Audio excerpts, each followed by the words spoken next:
everybody. Welcome to Comerica Park today. It's a very exciting day as we welcome new President of Baseball Operations, Scott Harris. Before we get started, I'd like to introduce some of Scott's family that's here today. His fiancee Ellie, his mother Joanne, his father Rob. Welcome to Comerica Park, and to the Tigers family.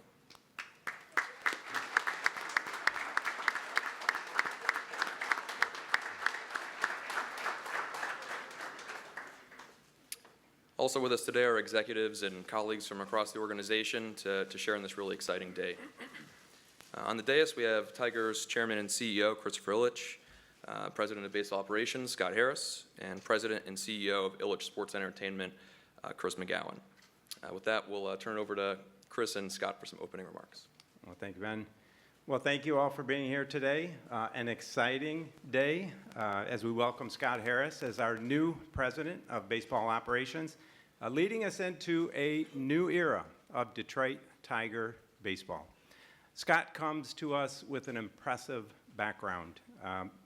He's got experience working in various roles and organizations, and throughout the interview process, I would say it was clear that Scott is ready to lead a baseball organization and an excellent choice to lead the Detroit Tigers.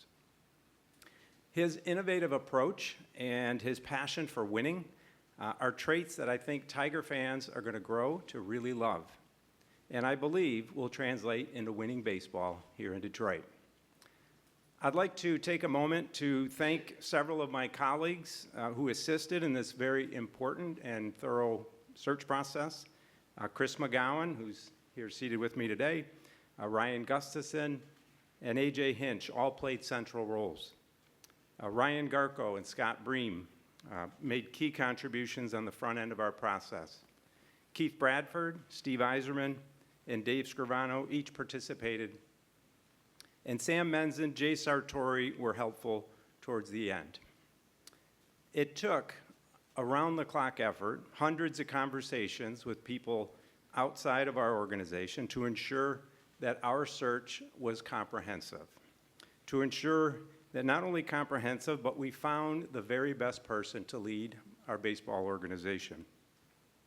And with that, I'm very excited to introduce Scott Harris, Detroit Tigers President of Baseball Operations.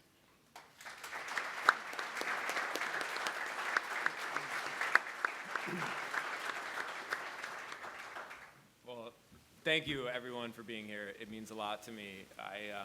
I want to start first by thanking Chris for this tremendous opportunity to lead the Detroit Tigers baseball operation. I made a really tough decision to leave San Francisco, but I couldn't be more excited about this opportunity. And for me, during the interview process, Chris's innovative spirit and his commitment to culture really inspired me. And I'm thrilled to be here in Detroit right now, and I'm thrilled to be a Tiger. I'd also like to thank Greg Johnson, Rob Dean, Farhan Zaidi, Gabe Kapler, Larry Baer, and the entire Giants organization. That is an incredible organization. They have supported me and trusted me throughout my time there, and I feel very lucky to have been a part of that organization. I also want to thank them for allowing me to pursue this opportunity. That's not a given in this sport, but they look out for their employees, and they certainly looked out for me, and I really appreciate them allowing me to be here today. Last but not least, I want to thank my family for being here today. My fiance Ellie, my mom, my dad, they all made the long trip last night. We got in very late last night, but I feel so loved and supported that you're here. I also want to thank my siblings, my brother Chris, my sister Casey. I know they're watching on TV right now. Thank you for supporting me through this wild adventure. None of this could be possible without your love and guidance, and I really appreciate it all. Now, before I take any questions, I do want to share some comments on my vision for the Tigers organization. Throughout the interview process, I shared all of these concepts with Chris, and I found tremendous alignment between his vision for the broader organization and my vision for the baseball operation. I will try to distill my vision down to three main concepts. which will account for the majority of the vision.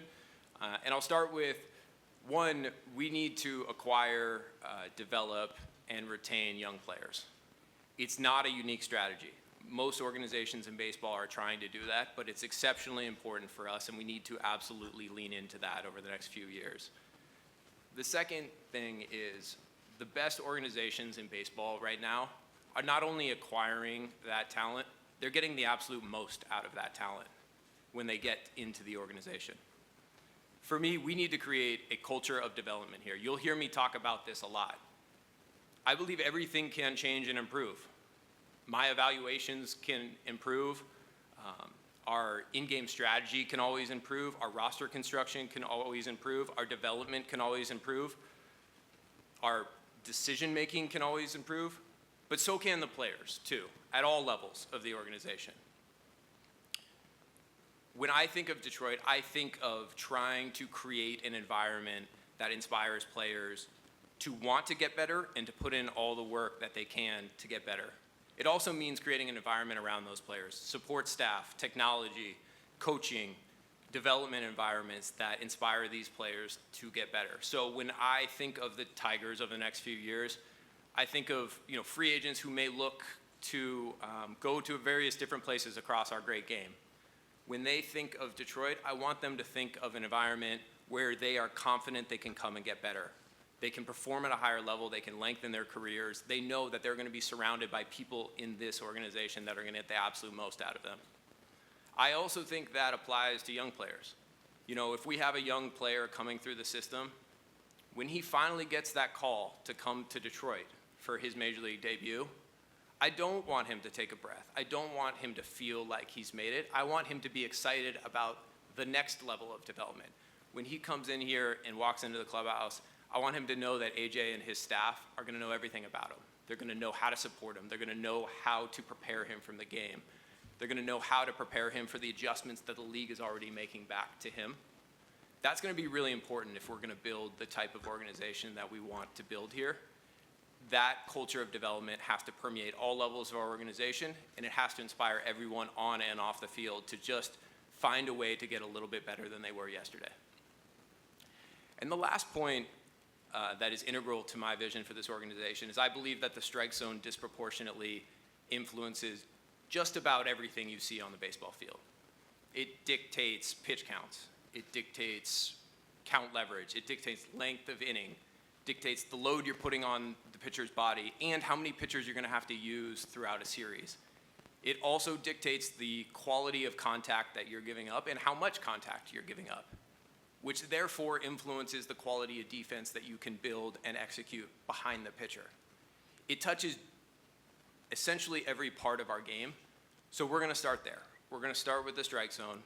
We want to dominate the strike zone on both sides of the ball, and we want to acquire, develop, and retain players that can give us a chance to do that. So with that, I would love to take any questions. Thank you, Chris. Thank you, Scott. So we have two roving mics going around the room. If you have a question, just raise your hand. And when you get the mic, just say your name and affiliation. That'd be great. We'll start first up here. Hi, Cody Stavenhagen from The Athletic. Question for Chris Ilitch. What was it about Scott that made him really stand out to you in the search process?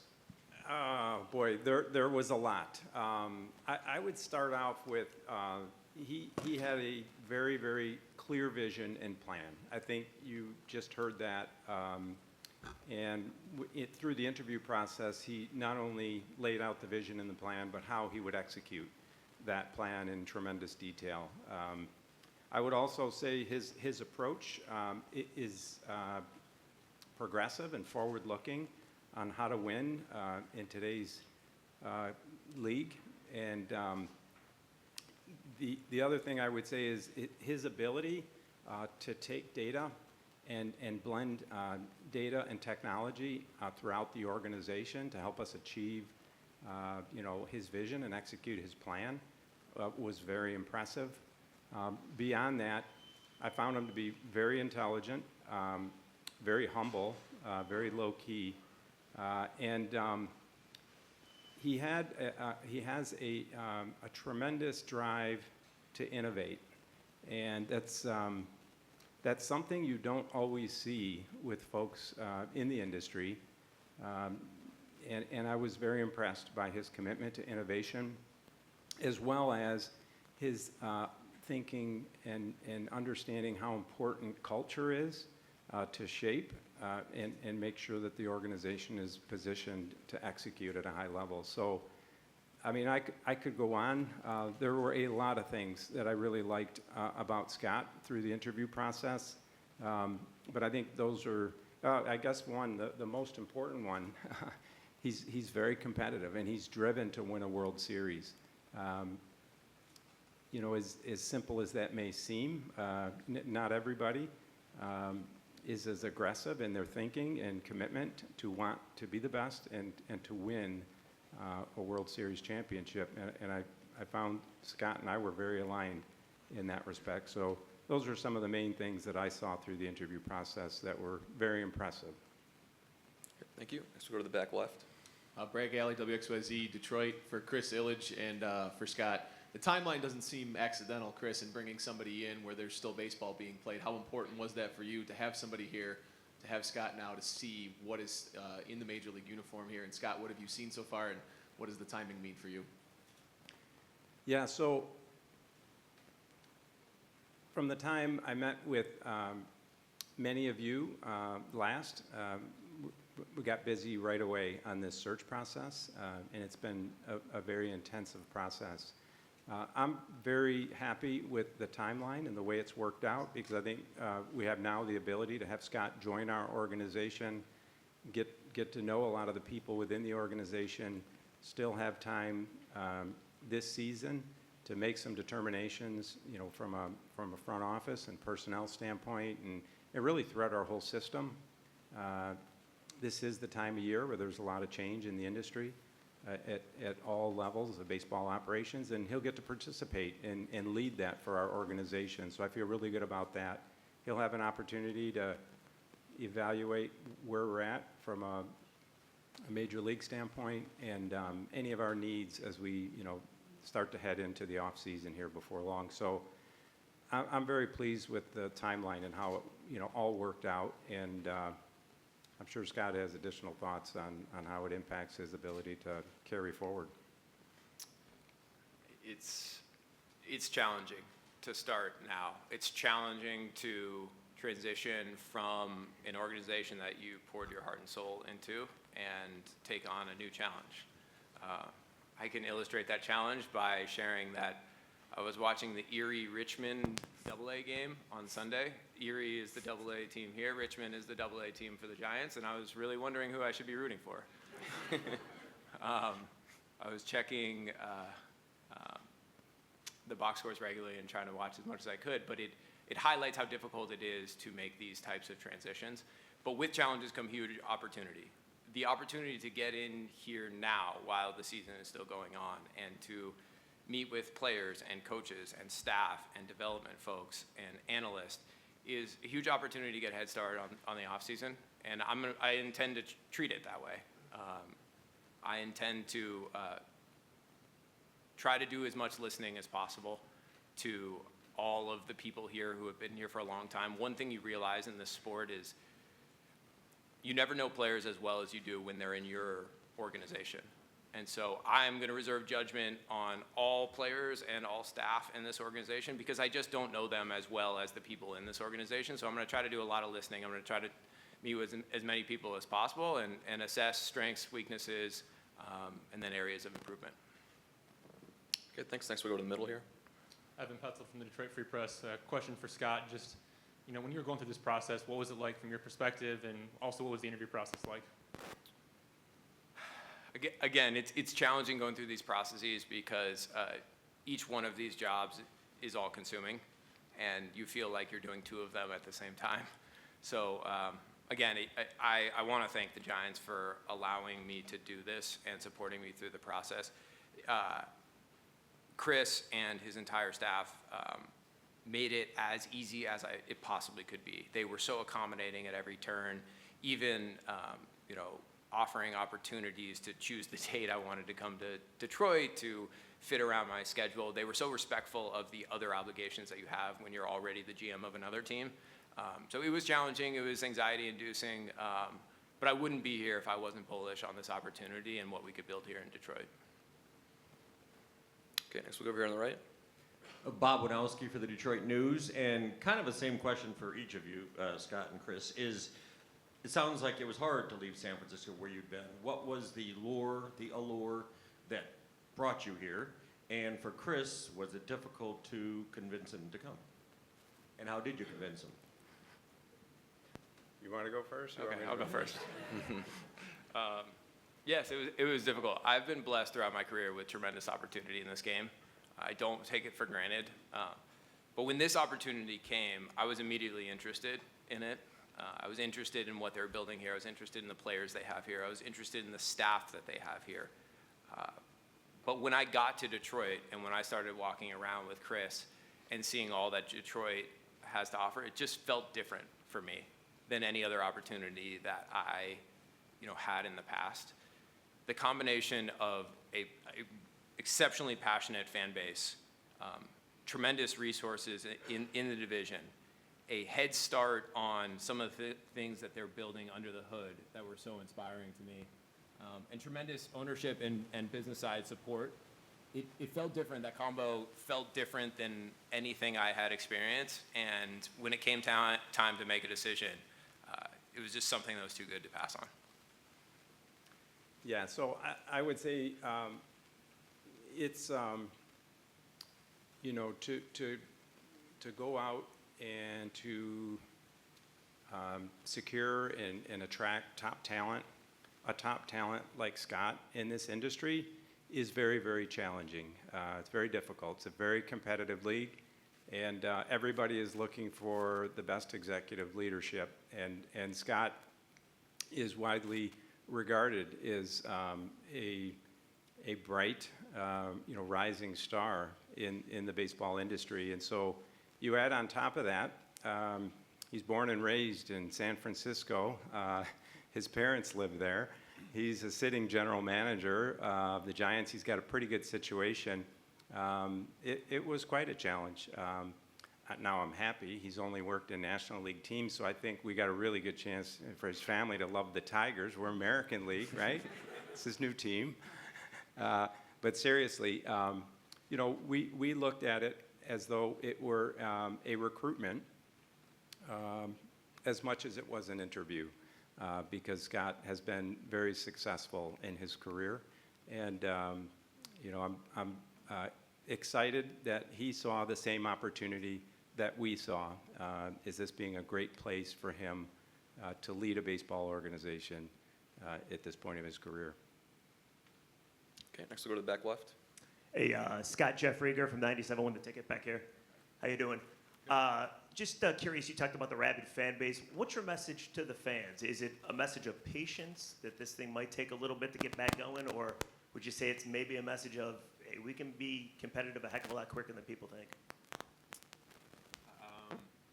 A message to fans. I would say to the fans, this is an exceptional opportunity and responsibility, but this isn't my team. This isn't the front office's team. This isn't the players' team. This is Detroit's team. And we recognize that these players and AJ and his coaches will be in living rooms more often than most family members every night when the TV is on. We know that this team means more to the fans and the city than I'll ever know. And so we're going to be mindful of that with every decision we make. We're going to be mindful of that when it comes to making impactful decisions that can change the trajectory of this organization. But it also will be mindful of that with the smaller decisions that seem trivial and insignificant, but ultimately can produce huge returns. As far as the timeline, I am treating this as an opportunity for us to get better this winter. We are going to put our heads down. We're going to string together as many smart baseball decisions as possible, and we're going to look up at the end of the winter, and we're going to have a much better feel for when the most competitive Tigers team is going to come out. That's how I believe every baseball team should be built. I don't believe in strict 5-year plans with specific benchmarks that you have to reach. year over year. There's too much variability in this sport to define a plan as concretely as that. I think if we keep our heads down, we make smart baseball decisions, we string one after another together through winters and trade deadlines and draft opportunities and international signing opportunities, we're going to look up and we're going to have a darn good baseball team. So that's my intent from day one, and that will remain my intent through my tenure here. Next we'll go to the middle here in the front. Jeff Seidel from the Detroit Free Press. Christopher, you made it clear that you felt like the team took a step back this year. What is your expectation in the short term as well as the long term?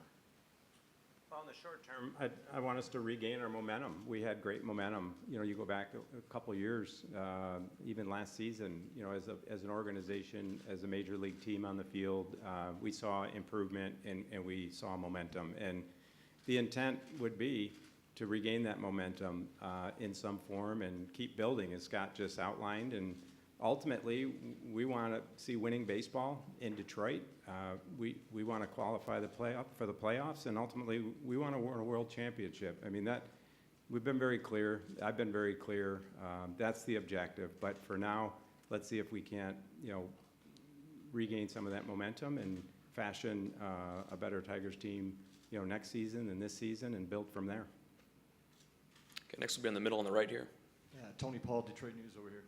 For Chris, just first, is there going to be a GM, I guess, first of all, as far as the rest of the front office?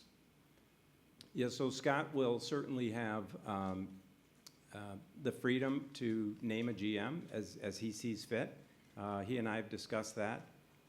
As I've mentioned over the years, my intent is to make sure that our organization has all the resources to be highly competitive on a sustainable basis and ultimately be a championship caliber team and organization. And I'll leave the decision on the GM to Scott. And then Scott, do you want to answer that? I intend to hire a GM. I don't have a timeline for that decision right now. This is day one. I need to, again, do a lot of listening and understand the strengths and areas of potential improvement in the organization. And once I have a better feel for that, then I'll have a better feel for what the timeline will be for that decision.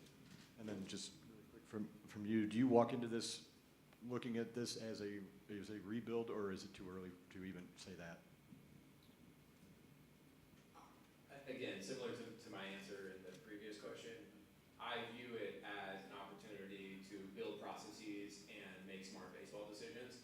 And I don't think labels are all that instructive. Labels aren't even a guarantee that what you intend to do will happen. So we treat this as, again, an opportunity to get better this winter. That's what we're going to do, and we're going to make a lot of moves. And you know, a lot of those moves are going to have strong conviction and confidence behind them. Some of those moves are going to be calculated risks. We have to take calculated risks in this organization to narrow the gap between this organization and the other organizations we're chasing right now. That's an opportunity for us to narrow that gap. And I know that when we go into this winter, we're not going to be risk averse. We can't be risk averse. Taking calculated risks as part of a broader strategy of roster building and organization building, it will pay off in the end. And that's how we're looking at it. And again, we're going to put our heads down this winter, and we're going to make as many baseball decisions as we can, and look to see where we're at the end of the winter. Good, thanks. We'll go right next to Tony there with Will.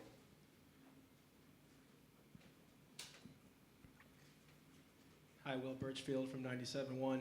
Scott, as you assess the players in place on this roster, the young players especially, who catches your eye the most, and where do you think this roster can make the most immediate improvements this offseason? You know, I think it's a little bit premature for me to opine on that. It's I've never met any of these players. I haven't met most of the coaches. I've talked extensively with some people in the organization about their evaluations of the players, and that's really important to me because, again, they know them better than I do. I need to take an evaluation period over the next few weeks and assess each of the players. I can tell you from the outside, it's exciting having some of these young players. especially the way that they have performed in the second half. So I'm looking forward to meeting them, and I'm looking forward to having those conversations with our scouts, analysts, and front office staff. We have time for 2 more questions. Next, we'll go back to Jeff. Jeff Seidel from the Free Press. Christopher, you said that he has an innovative approach. I wonder if you could expand on that. Is that talking about how he evaluates or the science side of it, or where do you see the innovation? Well, I'll respond, and then, we could turn it over, to Scott and let him respond. But through the interview process, it became very clear to me that he places a strong emphasis on innovation and not necessarily chasing what others are doing, but trying to innovate what's next and staying ahead and getting ahead. And so it was very impressive because it's very consistent with the values, quite frankly, of our broader organization, and where through 63 years of business, innovation is where growth occurs, and a lot of value gets added. And so that was very appealing to me in terms of his approach and his emphasis and importance that he placed on innovation. And beyond that, I'll let Scott comment on it if he'd like to. I've worked for some exceptional leaders in my career. I've been very lucky to work with Theo Epstein, Jed Hoyer, Farhan Zaidi, many others. One of the things that they taught me very clearly is if you're going to do the same thing as every other organization, you're probably not going to do it as well as they are, and you're probably going to be chasing them the whole time. They taught me that it's important to differentiate yourself and your operation. That's where that spirit of innovation comes from. It's probably not that strategic to share exactly what I think we can and should do here to differentiate ourselves, but if you look back at our track records in San Francisco and Chicago, that spirit of innovation and finding ways to differentiate yourself and creating that culture of development is something that carried us and something that is one of the reasons why we had so much success in those places. Okay, thank you. Sorry, we'll do 2 more now. We'll go back to Stoney and then finish up with Evan in the front. Scott, Mike Stone, 97.1 The Ticket. Two things. Is the farm system as barren as we are led to believe? And the second question is, what type of role do you see for Miguel Cabrera on this team next year, last year of his contract, with a hefty number? Again, those are totally fair questions. I don't have answers for those questions right now. I have to get in and understand all the information that we have on the players in the farm system. I also have to sit down with Miguel and talk to him to better be prepared to answer that question. I have some opinions on the farm system from the outside, but I'm not really sure it's all that fair to share the Giants' perspective of the Tigers' farm system right now. Okay, we'll finish up with Evan. Yeah, just the last question for Chris McGowan. Just what was your role in this process, and what was this like for you? Well, it was a great process to be a part of. My role was logistical. There's a lot that goes into it. Chris mentioned how comprehensive things were, and you have such a condensed time frame to make decisions. So working with Major League Baseball and the teams just to make sure everything's staying on track, and we have a good process and we stick to our timing. So that was my role, and it was a great thing to be a part of. And obviously we landed in a great spot by bringing Scott into the organization. Okay, beautiful. Thank you, everyone, for being here today. Thanks to Chris, Scott, and Chris for your time. And now we'll do a few pictures on the dais.